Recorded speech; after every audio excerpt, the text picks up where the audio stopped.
What's up, guys? Coming at you after a couple really crazy days in the crypto markets. And today I wanted to talk to you about what to do when things don't go exactly as planned. Okay, it's a very, very important concept right now, especially with one of my catchphrases being stick to the plan. Mike Tyson was famous for saying everyone's got a plan until you get punched in the mouth. And that is no different for the crypto markets as well. So the easiest way I could put this, the simplest, one sentence description of what to actually do when things don't go 100% according to plan is just slow down.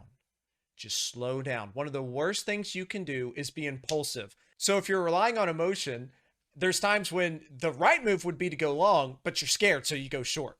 Or you sell, for example. The flip side is true as well. Perhaps there's times when the right move is to be short or to sell off. And what do?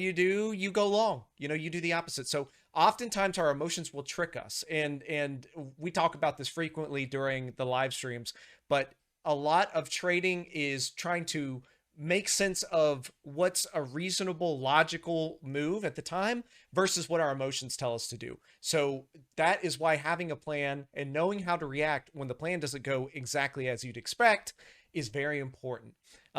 So let's take my plan, for example. Remember back at 60K Bitcoin, right under 60K Bitcoin, we were talking about bear market low targets back then. Now that was 6 months ago. And we held 25K as being a very logical level for price to return to throughout that entire time. And I would not go back and change a thing because that's what the charts told us. That's where the 200-week exponential moving average was roughly predicted to be. That's where the regression curve was. That's where the S1 pivot was, on and on. So it was a very logical level. Now, obviously, today or yesterday, the price hit 20,000 and change. It fell 5,000 below, a full 20% or whatever below that $25,000 level. But that's okay. See, if you'll recall, every good plan, this has been something I've been trying to impart on you every stream. Every good plan has a sort of braking feature, like brakes on a car. Not brake. So even though we have a really key level that the bear market's telling us is likely coming, we intentionally built into our system a limiter. Okay. So for example, in my plan, I was talking about how we've never seen a bear market that lasted less than 4 months. And on the other side, we've seen them as long as 8 months. So we know we have this window of time that lasts between 4 and 8 months. Now, what happens between that time, we really can't say. All we know is that reasonably 25K was a nice target going back to the top of the range, talking about the 60K level. Now, with this braking feature, it allows us to take advantage when things don't go exactly like we think.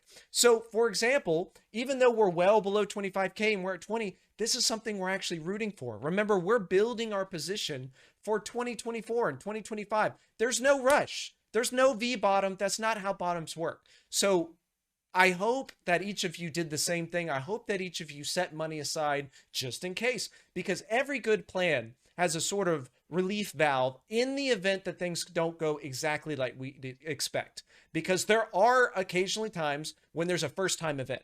Now let's turn this around and look at it another way. I've had some people tell me, Jack, why didn't you say 20K was the level that should have been the plan level? 20K should have been the all in. And to that, I would say no, there was no statistically backed elements on the charts. The candles did not tell you, other than saying we've had a prior all-time high at 20K, there was no way to know that 20K was going to 100% be touched. This was more of a, you think of price moving along a bell curve. What's most likely to happen, but then understanding that there's a tail end on either side. Maybe it only went to 29. Maybe it went as deep as 20. You don't know, right? And the reality here is still that we could continue to go lower. We just could. We have broken below the regression curve. We've touched the prior all-time high. So kind of all bets are off. So the only thing we can really do is slow down and admit we don't have any more insight than we've already given. We know where several key levels are, and now it's up to the market to build a sort of bottom and rotate out of it. And so far, we're only a few days into this new breakdown, these lower lows. So we're not to the point where we can see that yet. So I continue to believe that there's going to be pain in the traditional markets all the way till near the end of the year, probably late quarter 4. And that's based on the Fed will be doubling their balance sheet offload in September. We continue to expect interest rates to increase. We just had a 75 basis point increase today. So the markets don't love all this stuff, and there's only signs that it's going to continue on. So all I'm trying to say is please do not see these levels and be like, that's my all in. I'm going there. And then don't do that and then come to me and act like I've tried to tell you to do that. There's never been a level where I've said this is your all in level ever. So what I'm personally trying to do is for the remainder of the year. So we have another 6 months ahead of us, right? It's only June. I am limiting what my injection, my capital injection is per month.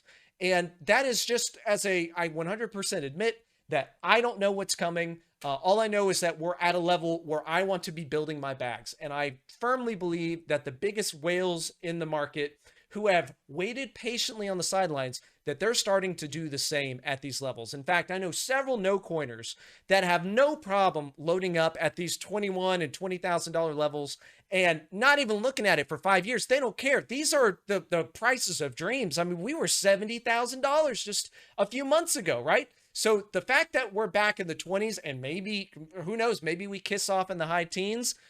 I mean, no telling, but I'm telling you, there's guys off on the sidelines and they're counting their money like, oh, how much can I get? This is amazing. So we'll have more videos on this, and there's a few things I'm going to be doing, a few tricks in the coming months. But for now, I just wanted to kind of have this little one-on-one chat, mentally catch up with you guys. And hopefully we'll have more to conversate about in the coming weeks and the coming months. But tonight I will be live. I hope to see you there. If you're not a regular live stream attender, I always stream Sunday and Wednesday evenings about 8:30 Central. And I do it for 2 to 3 hours going over the markets and the charts and stuff. So anyway, that's it, guys. I hope you're doing well. I hope everybody is safe. Please don't panic. Historically, we're at the level where this is the time to be adding. I know there's lots of fear, but I'm trying to give you some comfort that while things might continue to get worse, if you're thinking in terms of years and even decades in some case, you couldn't ask for better prices. Reasonably, you couldn't. So anyway, that's it. I love you guys. I hope you have a good one. We'll see you next time. I'm out. I'm not trying to be perma bulljack, perma bearjack, just charts jack. Just whatever the charts are telling you, that is all I'm good for. That's all I'm here for. And nothing else. I'm not your hype man.